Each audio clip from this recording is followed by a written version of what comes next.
உங்கள் ஜெம் தொலைக்காட்சியில் தீபாவளி அன்று ஒரே மேடையில் 30க்கும் மேற்பட்ட அம்மன்களின் தரிசனம்.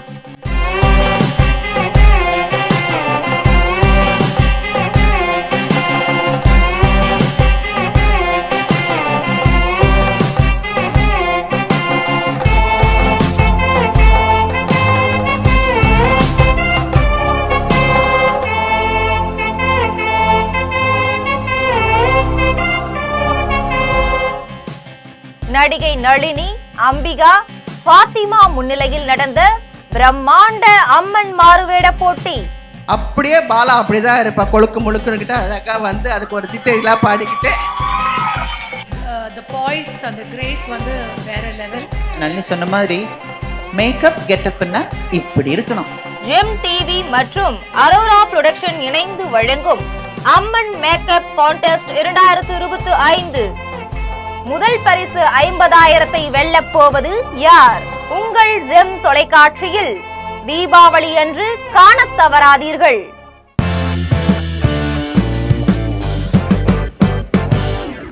ஜெம் டிவி நேயர்களுக்கு வணக்கம். இன்னைக்கு நம்ம வந்து எங்க வந்திருக்கோம் அப்படின்னு பார்த்தோம் அப்படின்னா, இது ட்ரெஸ்ஸா, ட்ரெடிஷ்னல் ட்ரெஸ்ஸு. இப்போலாம் முன்னாடிலாம் ட்ரெடிஷ்னல் மாறுறதுனால வேட்டி சட்டை போட்டாலே வந்து வித்தியாசமா பாக்குறாங்க. இந்த பிள்ளையெல்லாம் வந்து பார்த்தோம் அப்படின்னா இன்னைக்கு தான் பொண்ணு மாதிரி தெரியுது என் கண்ணுக்கெல்லாம். ஹலோ இதெல்லாம் ஓவர் டாப் சரியா? நல்லா பேண்ட் சட்டை சொக்காலாம் போட்டு வந்துச்சு. நான் எவ்வளவு கஷ்டப்பட்டேன்னு எனக்கு தான் தெரியும். காலங்காத்தால இந்த மாதிரி மொக்கையா இருக்கிறதுக்கே இவ்வளவு நேரம் அவங்க மேக்கப் போட்டு வந்திருக்காங்க அப்படின்னா, இப்போ உள்ள நடக்க போற ஷோக்கு வந்து எக்கச்சக்கமான நேரம் வந்து மேக்கப் தேவைப்படும். நம்ம எதை பத்தி பேசிட்டு இருக்கோம் அப்படின்னா, நாங்க 2 பேரும் ட்ரெடிஷனல் வந்திருக்கிறப்பே தெரியும். இங்க வந்து என்ன நடக்க போகுது அப்படின்னு பார்த்தோம் அப்படின்னா, அம்மன் பிரைடல் ஷூட் அதான் நடக்க போகுது. அதாவது என்ன அப்படின்னா, நம்ம நிறைய ஃபேஷன் ஷோலாம் பார்த்துருப்போம்ல, எல்லாருமே வந்து ஒரு மாதிரி எப்படி சொல்றதுன்னா ஸ்டைலாக வந்திருப்பாங்க, குட்டப்பாவோட போட்டு முன்னாடி வந்து டான்ஸ் ஆடி இருப்பாங்க. அந்த மாதிரிலாம் ஒரு ஷோ இருக்கிறப்போ, இப்போ வந்து நம்ம வந்து ஒரு கோயிலையும் பார்க்குற அம்மனை இங்கே ஸ்டேஜில் மொத்தமாக பார்க்க போகிறோம். ஸோ அதனால தான் இது வந்து அம்மன் மேக்கப் ஷூட் அதான் இங்கே நடக்கும். அந்த கான்செப்ட் தான் நடக்க போகுது. அதுக்காக தான் இங்கே வந்திருக்கோம். இதுக்கு வந்து நிறைய செலிபிரிட்டிஸ் வர போகிறாங்க, நிறைய கண்டஸ்டன்ட் வர போகிறாங்க, நிறைய பார்ட்டிசிபென்ட் வர போகிறாங்க, எக்கச்சக்கமாக வர போகிறாங்க. இங்கே ஷோ மட்டும் இல்லாமல் இங்கே அவங்களோட நம்ம இன்ட்ராக்ஷன் வைக்க போகிறோம். அதுக்கப்புறம் உள்ள டான்ஸ் ஆட போகிறாங்க. நிறைய எக்கச்சக்கமான ஃபன்ஸ் இருக்குது. மேக்கப் போடுறது ஈஸிலாம் நினைக்காதீங்க சரியா? நம்ம நார்மல் மேக்கப் போடுறதே வந்து அவ்வளோ நேரம் ஆகும். இதுவே அம்மன் மேக்கப்னா யோசிங்க. யோசிங்க. ஏன்னா நம்ம யோசிக்கிற அளவுக்கு நம்ம வந்து மேக்கப்லாம் போடுறது கிடையாது. அதனால நமக்கு தெரியாது. மேக்கப்லேயே ஊர்ன இவங்களுக்கு தான் இதெல்லாமே தெரியும். ஸோ அதில் ஒன்றும் பிரச்சனை கிடையாது. கிட்டத்தட்ட நம்ம மேக்கே 1 hour ஆச்சுன்னா அப்போ இங்கே பாத்துக்கோ, 1 hour மேக்கப் போட்டு இவ்வளோ மொக்கையாக தான் இருக்கு. அப்போ பார்த்துக்கோங்க, இங்கே வந்து நடக்க போகிற கான்செப்ட். அதாவது நம்ம ஒரு பிரைடல் ஷூட் பண்ணோம்னாலே ஒரு 2 மணி நேரம் ஆகுமா? ஒரு பிரைடல் ஷூட், பிரைடலுக்கு மேக்கப் போட 2 மணி நேரம் ஆகும். இதுவே அம்மனுக்கு மேக்கப் போடணும் அப்படின்னா கிட்டத்தட்ட ஒரு 4 hours, அப்ராக்சிமேட்லி ஒரு 4 hours வரும். ஆனால் இங்கே நடக்க போகிற விஷயம் என்ன அப்படின்னா, 2 hours அம்மன் மேக்கப் போட்டு இங்கே ஸ்டேஜில் ஏற்ற போகிறாங்க. அது எப்படி நிறை குறை எல்லாமே எப்படி இருக்க போகுது அப்படின்னு தெரியல. இது வந்து ஒரு காம்படிஷன் தான். காம்படிஷன் மாதிரி கொண்டு போகிறாங்க. 2 மணி நேரத்தில் அம்மனை வந்து எப்படி ரெடி பண்ணுறாங்க, அதான் அந்த காம்படிஷன். புரிஞ்சா? ஓகே. வர செலிபிரிட்டிஸ் எல்லாமே நம்ம ஒரு இன்டர்செக்ஷன் வைப்போம். அவங்கள்ட்ட நிறைய கேள்விகள்லாம் கேட்க போகிறோம். இங்கே என்ன நடக்க போகுது அப்படின்னு நீங்கள் ஃபுல்லாக தெரிஞ்சுக்கணும், ஃபுல்லாக பார்க்கணும் அப்படின்னா இந்த வீடியோவை ஸ்கிப் பண்ணாமல் ரெகுலராக பார்த்துட்டே இருங்க. ஃபன்னு நிறையாவே இருக்குது. அதான் ஹரிணி? கண்டிப்பாக. இந்த புள்ள பேசினாலே ஃபன்னாக தான் இருக்கேன். விட்டுருங்க அப்படியே. Hi ma'am. ஹாய்டா. எப்படி இருக்கீங்க? நல்லா இருக்கேன்மா. எப்படி இருக்கீங்க? ரொம்ப சந்தோஷம். ரொம்ப மகிழ்ச்சி. இன்னைக்கு எல்லாரும் ரெட்ல இருக்கோம்னு நினைக்கிறேன். ரெட்ல இல்ல, ட்ரெடிஷனல்ல இருக்கும். அதான் வந்து ஏன்னா ட்ரெடிஷனலே மறந்து தான் நம்ம எல்லாமே சுத்திக்கிட்டு இருக்கோம்ல. இல்ல, எல்லாருக்கும் ட்ரெடிஷனல் மேல ஒரு தனி ஈடுபாடு உண்டு. அதான் எனக்கே ட்ரெடிஷனல் என்னை பார்க்கறப்ப எனக்கே வெக்கம் வந்துருச்சு. ஆகா, திரும்பியும் வரும். எல்லாமே ஒரு வட்டம் தானே. அதான் இப்போ வந்து ட்ரெடிஷ்னலே மறந்து போன ஒரு காலம். இப்போ வந்து நம்ம இந்த பிரைடல் அந்த ஷூட்லாம் நம்ம வந்து எப்பவுமே பார்க்குறோம். இப்போ வந்து இந்த இடத்துல நடக்க போகுது அம்மன் ஷூட் நடக்க போகுது. இந்த இடத்துல வந்து நீங்க எப்படி ஃபீல் பண்றீங்க? இந்த மாதிரி ஷூட்ஸ் எல்லாமே நீங்க முன்னாடி பார்த்திருக்கீங்களா? இல்ல, முதல்ல ஒரு அம்மன் மேக்கப் போட்டாலே வந்து பிரமிப்பா பார்ப்பேன். அந்த வீடியோ இன்ஸ்டால வரும்போது அந்த ப்ராசஸ் எல்லாம் ரொம்ப வியப்பா இருக்கும்.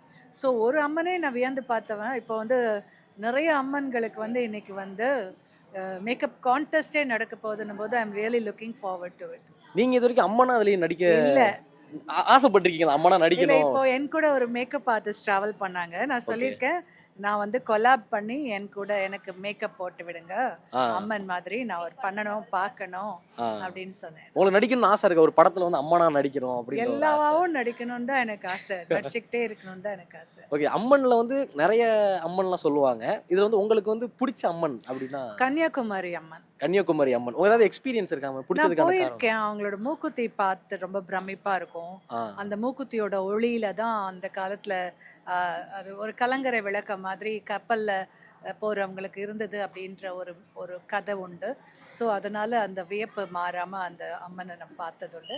அதே மாதிரி மதுரை மீனாட்சி அம்மன்ல வந்து அந்த கோயிலுடைய விஸ்தாரம் எனக்கு ரொம்ப பிடிக்கும். இன்னைக்கும் வந்து யுனெஸ்கோவால பாதுகாக்கப்பட்ட ஒரு ட்ரெடிஷ்னல் சின்னமா இன்னைக்கு இருக்கு.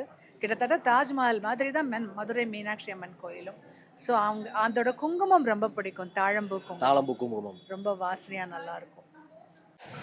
பாத்திமா பாபு ஒரு செய்தி வாசிப்பாளராக இவரை நம்மில் பல பேருக்கு தெரியும். இந்த காலகட்டத்தில் நிறைய செய்தி சேனல்கள் இருக்கிறது. ஆனால் அந்த காலகட்டத்தில் தூர்தர்ஷனை விட்டால் வேறு வழி கிடையாது. செய்தி வாசிப்பவர்கள் சினிமா நடிகர்களுக்கு இணையான அந்தஸ்தில் வலம் வந்தார்கள். அப்படி அழகிலும் செய்தி வாசிக்கும் இனிமையான குரலாலும் ரசிகர்களை கவர்ந்த பாத்திமாவும் ஒரு சினிமா நடிகைக்கு இணையாக வலம் வந்தார். அவருக்கு ஒரு மிகப்பெரிய கரசு இருந்தது. அப்படி ஒரு அழகு பதுமையாக வலம் வந்த பாத்திமா திடீரென ஒரு நாள் பாபு என்பவரை காதலித்து திருமணம் செய்து கொண்டார். இவர்களது காதல் திருமணம் மிகப்பெரிய செய்தியாக உருவானது. பாத்திமா கல்லூரி படிப்பை முடித்தபின் ஒரு செய்தி வாசிப்பாளராக உருவாவதற்கு முன்பே இந்தியன் ஆயில் கம்பெனியில் வேலை பார்த்து வந்தார். அவருடன் வேலை பார்த்தவர் தான் இந்த பாபு. இருவரும் பல ஆண்டுகளாக நண்பர்களாக பழகி வந்தார்கள். பாத்திமா செய்தி வாசிப்பாளராக உருவான போது அவர் ஒரு மிகப்பெரிய பிரச்சனையில் சிக்கினார். அப்போது பாத்திமாவுக்கு ஆதரவாக யாருமே இல்லை, பாபு மட்டுமே உறுதுணையாக இருந்தார். பாபுவின் ஆழமான அன்பை உணர்ந்து கொண்ட பாத்திமாவின் நட்பு பின் காதலாக மாறியது. ஒரு கட்டத்தில் இஸ்லாம் மதத்தை சேர்ந்த பாத்திமாவும் இந்து மதத்தை சேர்ந்த பாபுவும் மதம் மாறாமல் திருமணம் செய்து கொண்டார்கள்.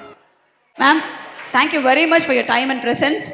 Thank you ma'am, thank you so much. My pleasure Nandini. இந்த ஏவி வந்து ஏதோ ஒரு யூடியூப்பில் வந்தது, நீங்கள் எடுத்து யூஸ் பண்ணியிருக்கீங்க. எனக்கு 2 கரெக்ஷன்ஸ் தான் இருக்குது. பாபு கூட நான் ஒரு 6-7 மாதம் பழகினோடனே கல்யாணம் பண்ணிக்கலாம்னு சொல்லி அவர் கல்யாணம் பண்ணிக்கிட்டாரு. அப்புறம் ஃபாத்திமா எந்த பிரச்சனையிலும் சிக்கலை. நீங்கள் நினச்சிட்டு இருக்கிற பிரச்சனையெல்லாம் வெறும் வதந்தி மட்டும்தான். அதை எத்தனை வாட்டி நான் சாவர வரைக்கும் சொல்லிகிட்டே இருக்கணும் போல இருக்கு. ஆனாலும் ஒவ்வொருத்தரும் எதிர் பொலிட்டிக்ஸ் அணி போகும்போது அவங்கள தாக்கிறதா நினச்சி என்ன தாக்கிட்டு இருக்காங்க. ஒரு பப்ளிக் பர்சன் ரோட்ல இறங்கி நடந்தா அந்த பப்ளிக்ல இருக்கிற அத்தனை பேரும் அவங்களுடைய செக்யூரிட்டி கார்டு. அதை ஞாபகம் வச்சுக்கோங்க, அவங்களுக்கு அதை மீறி எதுவுமே நடந்துராது. ஸோ எந்த பிளாட்ஃபார்மில் நான் இதை சொல்ல வந்தாலும் ஏதோ ஒரு காரணத்துக்காக அதை கட் பண்ணிடுவாங்க. ஒரு வாட்டி தூர்தர்ஷன் பாண்டிச்சேரியில் சொல்லியிருக்கேன். பிக் பாஸ்ல வந்து அவரவர் கடந்து வந்த பாதைன்ற போதும் நான் சொல்லியிருக்கேன். 2 தடவையும் அதை எடிட் பண்ணி போட்டாங்க. இதில் எனக்கு வருத்தமா ஐயோவும் எனக்கு கிடையவே கிடையாது. ஏன்னா I am one person, self sympathise பண்ணிக்கிற ஆளே கிடையாது. You want to live with the masala போய் you live with it, I will live with the truth. ஒன்று சொல்லுவாங்க, பொய் வந்து உலகத்தையே ஒரு சுற்றி வந்துருமா, ஆனால் அது வரைக்கும் உண்மை வந்து தன்னோட ஷூ லேஸை கூட போட்டுட்டு முடிச்சிருக்காதான். ஸோ இஃப் தட் இன்னொன்று இப்படி சொன்னோன்னா அவங்க எப்படி ஒத்துக்குவாங்க, அதை எப்படி சொல்லுவாங்கன்னு. இல்லைன்னா அவங்களுக்கு கோடிக்கணக்கில் பணம் கொடுத்து இல்லைன்னு சொல்ல நீங்கள் பேசிட்டே இருங்க ராசா, எனக்கு அதை பற்றி எந்த பிரச்சனையும் இல்லை. That is up to you.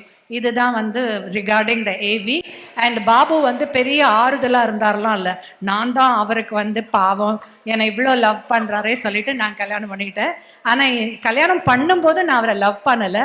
ஆனால் அதுக்கப்புறம் வந்து அவரை விட ஒரு சிறந்த கணவர் எனக்கு அமைஞ்சிருக்கவே முடியாது.